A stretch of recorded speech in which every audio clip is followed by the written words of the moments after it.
Welcome to Chillin' 101. We hope this video helps. In this video, I will explain how to get little circle on iPhone screen, full guide.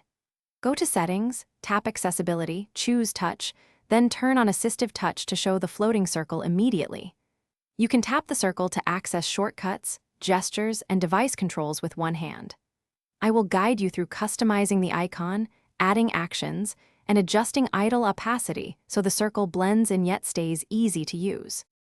Let me show how to personalize the circle so it fits your routine and style.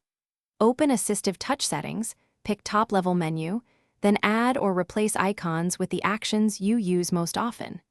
Use Create New Gesture to record multi-finger moves or swipe patterns and assign them to the circle for quick access.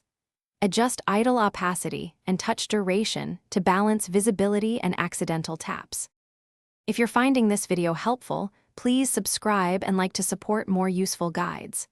Quick recommendation: musical notes bring your space to life with the Echo Dot smart speaker, a handy companion for controlling music and smart devices while you use Assistive Touch. Check the description for the link and other deals to grab one if you like. Thanks for the support. Now let's get back to the video. For power users, combine custom gestures with shortcut assignments to automate common flows. Record gestures for complex swipes or pinches, then bind them to a single tap on the circle to save time.